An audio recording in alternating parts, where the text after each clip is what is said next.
Bonjour, ici Linda de Chamakaya. Je reviens de vacances. Ça me fait plaisir de toutes vous revoir. Écoutez, aujourd'hui, je vais parler de pouvoir personnel car le mois d'août, c'est un mois où le lion règne son patrimoine, comme on dit. Alors, pourquoi pas régner notre propre patrimoine? On a eu aussi la planète Mars qui est venue s'enligner avec la Terre, qui a emmené une énergie, oui, de guerre, mais aussi une énergie de passion et de motivation et d'aller au-devant des choses et de croire en soi et aller chercher ce qu'on a besoin pour réussir ce qu'on a envie de faire. Donc, mon thème pour la journée, c'est le pouvoir personnel. Qu'est-ce que ça veut dire?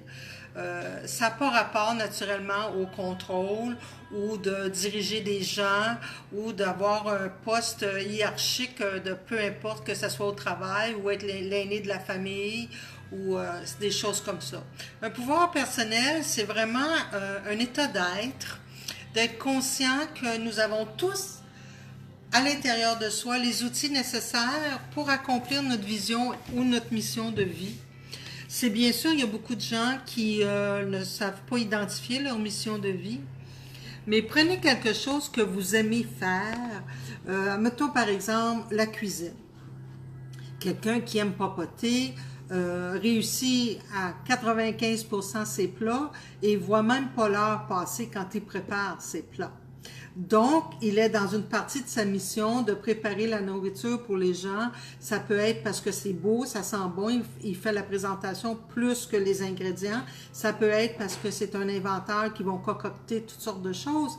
Mais il y a un élément déclencheur qui va identifier une partie de sa mission.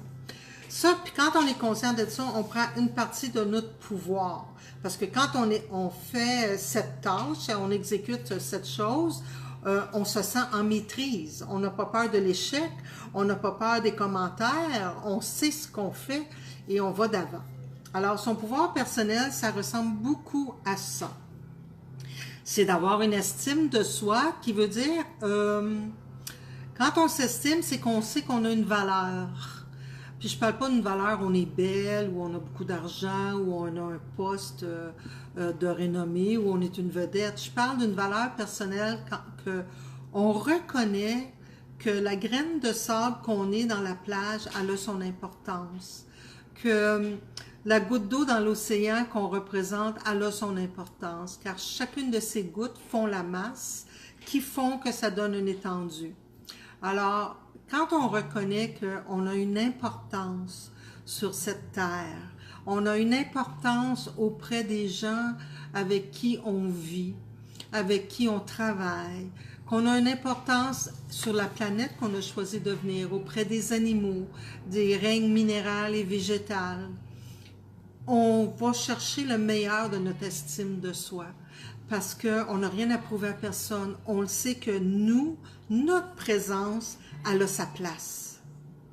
Et quand on parle de confiance en soi, la confiance, c'est de savoir qu'on est capable, qu'on a maîtrisé le côté tangible, le côté physique de faire la chose. Alors, quand on est dans je dirais dans la confiance, on est dans le faire. Quand on est dans l'estime, on est dans la qualité, l'importance. Mais quand on combine les deux, on devient être. Et être qui on est, le plus authentiquement qu'on est capable, c'est vraiment d'être dans son pouvoir personnel. Il se loge où ce pouvoir personnel-là? Au deuxième chakra, où les femmes enfantent, où les hommes, les gonades et les spermatozoïdes se tiennent aussi dans le bas-ventre.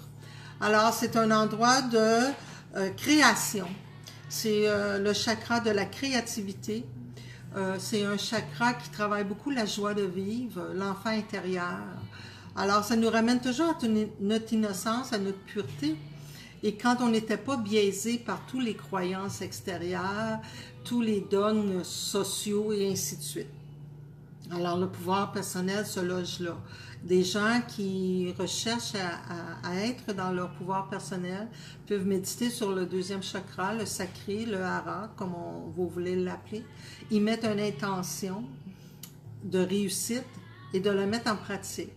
Les gens qui ont tendance à être un peu paresseux, mais ils sont conscients de ces choses-là, ce qu'ils peuvent faire, c'est se dessiner un genre de contrat avec eux-mêmes et le signer et mettre une date de livraison. Des fois, juste d'avoir mis ça en marche dans l'énergie, ça nous tient à notre engagement. On peut tenir à notre engagement au début par orgueil, mais à un moment donné, on le fait avec le cœur. Alors, c'est des petits trucs qu'on peut faire. On peut se le répéter, on peut se mettre une image sur le frigo. Ça dépend ce qu'on veut atteindre pour être dans notre pouvoir personnel. C'est sûr que vous allez me dire, oui, mais le pouvoir personnel, j'ai besoin d'argent, j'ai besoin d'être belle, j'ai besoin de ci, j'ai besoin de ça. C'est tous des outils qui viennent de l'extérieur. Quand vous allez chercher votre pouvoir personnel vraiment à l'intérieur de vous, tout ce que vous avez besoin à l'extérieur va se manifester pour vous. Si vous voulez atteindre un 10 km et participer à des marches, c'est sûr que si vous avez un embonpoint, vous avez à en perdre un peu, mais commencez doucement en visant ce but-là. Attendez pas d'avoir maigri pour entreprendre votre défi. Allez-y doucement, préparez-vous. Ça va vous motiver davantage et vous allez avoir le sens d'accomplissement. Si c'est avoir une rentrée d'argent, de l'abondance, l'indépendance financière, il y a toujours possibilité de travailler, d'être intègre, de mettre en marche les fonctions nécessaires, aller retourner aux études, demander au patron si c'est possible d'avoir une avance professionnelle dans le sens qu'ils vont vous former pour être autre chose. Il y a toujours moyen d'arriver à quelque chose. Il y a aussi les billets de loterie, puis quand on y croit vraiment, souvent ça l'arrive. Mais on doit vouloir ces choses-là pour les bonnes raisons. Fait que si vous voulez faire un marcheton puis perdre du poids juste pour impressionner les gens autour de vous, c'est pas d'être dans son pouvoir personnel, c'est d'être dans son ego. Si vous voulez avoir l'abondance financière pour, en bon québécois, faire chier le peuple, vous ne l'aurez pas, là. Si vous la voulez pour manifester, pour gâter et pour partager votre vérité et les biens, aider les gens autour de vous, il y a des grandes possibilités que vous allez l'avoir, parce que là, ça vient du cœur, ça vient pas de l'ego, ça vient pas de l'orgueil.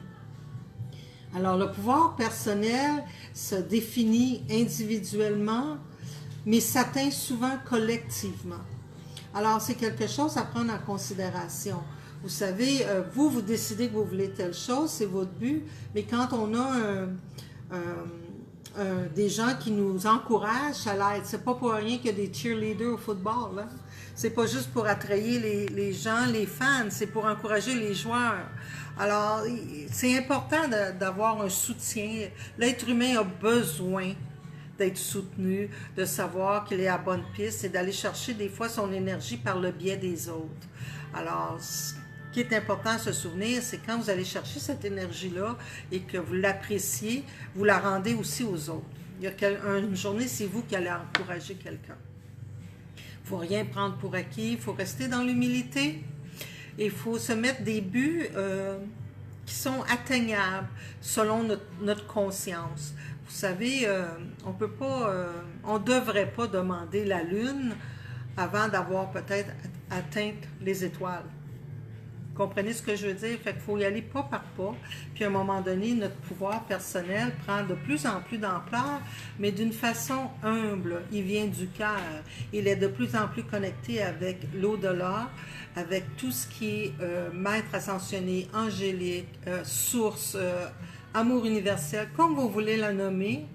Ça devient de plus en plus fort. Et plus c'est fort, plus ça l'amplifie tout le temps. C'est une roue qui est à l'infini.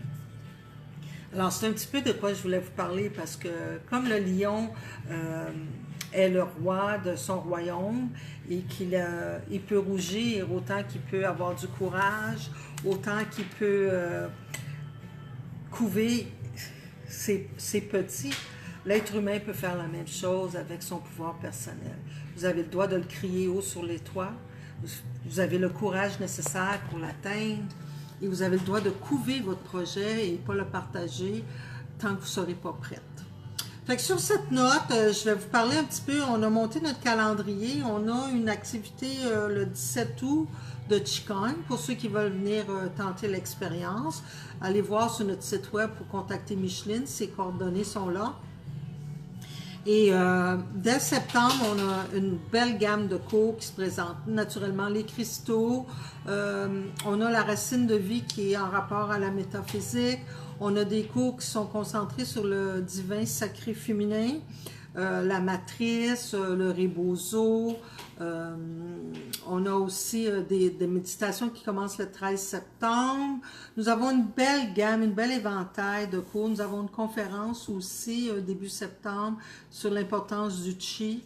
On a plusieurs choses qui sont à l'affiche et je voudrais vous faire prendre note que quand moi, pas les autres thérapeutes, mais je peux parler pour moi, quand vous allez voir que les cours ou les ateliers offerts par Linda Delorme, je vais les faire en personne, mais je vais aussi les faire en web simultanément. Ça va être fait ensemble. Je me sens pas assez confortable pour être devant un écran pendant 3 heures. J'ai peur de m'ennuyer. Donc, je vais avoir de l'échange physique, puis je vais avoir de l'échange avec l'écran. Je crois que c'est un bon intermédiaire pour que je puisse maîtriser mon confort avec l'ordinateur. Alors, si vous avez des questions, gênez-vous pas, on est toujours disponible. Kim est là pour vous répondre. Un petit coucou en passant pour le mois d'août. Les pierres, ce sont le péridot ou l'olivine, si vous voulez, et puis la sardonyx, qui sont des pierres d'intégrité, d'amour. Le péridot, c'est une pierre de chance, ça guérit le cœur, ça nous permet de distinguer le vrai du faux. La sardonyx, c'est une pierre antidépressive qui nous permet de reprendre notre pouvoir.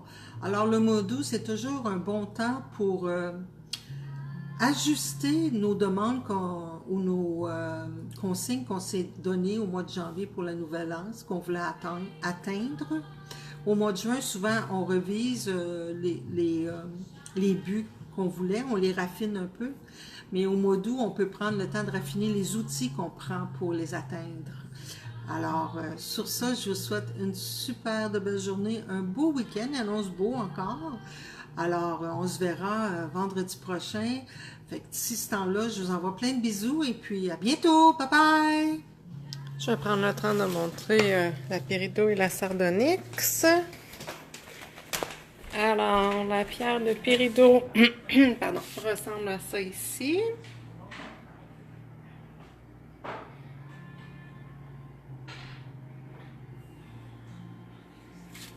Elle est offerte en petit format aussi, je vais vous la montrer.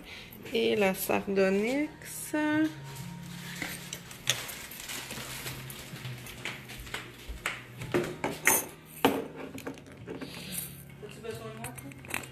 Ben, pour ouvrir les pots, ça serait plus facile. Alors, la péridot en petits morceaux ressemble à ça. C'est une très belle pierre de chance. Et puis, la sardonyx ressemble à ceci. Elle va de très foncé à très pâle. Comme ça ici. Je ne sais pas si vous voyez bien. On les a en petites pierres roulées également. Alors, au plaisir de vous voir. Bon week-end à tous!